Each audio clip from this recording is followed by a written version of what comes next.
নমস্কার। আজকে বলবো কুম্ভ রাশিকে নিয়ে। কুম্ভ রাশি অর্থাৎ শনি মহারাজের দ্বিতীয় রাশি। দীর্ঘ ৫ বছর ধরে শনি সাড়ে-সাতি কুম্ভ রাশির উপর চলছে। এখন কুম্ভ রাশির সাড়ে-সাতি কাটার শেষ ফেজ চলছে, অর্থাৎ লাস্ট ২.৫ বছর। একটাই কথা বলবে, এই দুঃখ কবে শেষ হবে ভাই? কেননা সমস্যায় সব রকমভাবে জর্জরিত, নানা রকম স্ট্রেস, ডিপ্রেশন, কিন্তু মাথা নিচু করতে নারাজ, লড়াই চালিয়ে যাবো। কিছু, কিছু ক্ষেত্রে আমি বলবো নিজেকে যদি একটু কম্প্রোমাইজ করতে পারেন, যদি মাথা নত করেন, যদি সরি বলে দেন, তাহলে কিন্তু অনেক রিলিফ পাবেন। দেখবেন আপনার এই চলার পথটা কিছুটা হলেও স্মুথ হয়েছে। পুরনো বহু মানুষের সাথে হয়তো সম্পর্ক খারাপ হয়ে গেছে এবং অনেক নতুন মানুষের সাথে পরিচয় হয়েছে এবং তাদের সাথে রিলেশনশিপ সম্পর্কগুলো তৈরি করার চেষ্টা করছেন। কাজের ফিল্ডে হোক বা নিজের পার্সোনাল লাইফে হোক, সমস্ত ক্ষেত্রে কিন্তু আপনার এই পরিস্থিতিটা কিন্তু এখন চলবে। কমফোর্ট ফিল করবেন না, কমফোর্ট জোন থেকে বেরোতেই হবে আপনাকে। নতুন অপরচুনিটি, নতুন করে আপনাকে চ্যালেঞ্জেস লাইফে নিতেই হবে। না হলে আপনি টিকে থাকতে পারবেন না।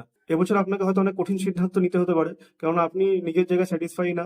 তো অবশ্যই নতুন অপরচুনিটি খোঁজ করুন এবং ডেফিনিটলি এই সময় কিন্তু অ্যাচিভ হবে। হয়তো একটু স্ট্রাগল আপনার চলবে।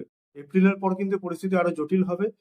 ওয়ার্ক ফিল্ডে কিন্তু অনেক প্রেশার বাড়বে। আপনার কলিগ এবং আপনার বস আপনার উপর নানা রকমভাবে কিন্তু আরোপ লাগানোর চেষ্টা করবে, মিথ্যা বদনাম দেওয়ার চেষ্টা করবে। তো সেইগুলো থেকে কিন্তু আপনাকে অ্যালার্ট থাকতে হবে। নিজের কাজ মন দিয়ে করতে হবে এবং অতিরিক্ত স্ট্রাগল এবং আপনার কর্মক্ষমতাই আপনাকে কিন্তু এই সমস্ত জায়গা থেকে উদ্ধার করবে। এই সময় লাইফটাকে একটু সিস্টেমেটিক ওয়েতে আনতে হবে। ডিসিপ্লিন ভাবে যদি লাইফস্টাইল আপনি লিড করতে পারেন, সেক্ষেত্রে কিন্তু আপনার ভালো হবে। সঠিক সময়ে ঘুম থেকে ওঠা এবং প্রত্যেক দিনের নিজের কাজ সঠিক সময় যদি আপনি কমপ্লিট করেন, তাহলে কিন্তু সেটা শুভ ফলদায়ক হবে। মাসে একবার আপনাকে শনি মহারাজের পুজো করতে হবে এবং নিয়মিত প্রতি মঙ্গলবার আপনাকে বজরংবলী পুজো করে যেতে হবে। বজরংবলী কিন্তু আপনাকে অনেক দিক থেকে সেভ করবে এবং অনেক দিক থেকে উদ্ধার করবে। আর শনি মহারাজের গুরু হলেন হচ্ছে শিব ঠাকুর। তো শিবের আরাধনা, শিবের পূজা আপনাকে নিয়মিত করতে হবে। প্রতি সোমবার আপনি নিরামিষ খেতে পারলে খুবই ভালো এবং প্রতি সোমবার আপনি শিব মন্দিরে গিয়ে পূজা অবশ্যই করবেন। যদি পারেন প্রত্যেকদিন নিজের বাড়িতেও শিবলিঙ্গে জল অর্পণ করবেন এবং বেলপাতা চড়াতে ভুলবেন না। এবং সাদা ফুল ভগবান পছন্দ করেন। আকন্দ এবং সাদা ফুল দিয়ে কিন্তু ভগবানকে পুজো করবেন। তাহলে কিন্তু শনির প্রভাব আপনার লাইফ থেকে অনেকাংশে দূর হয়ে যাবে।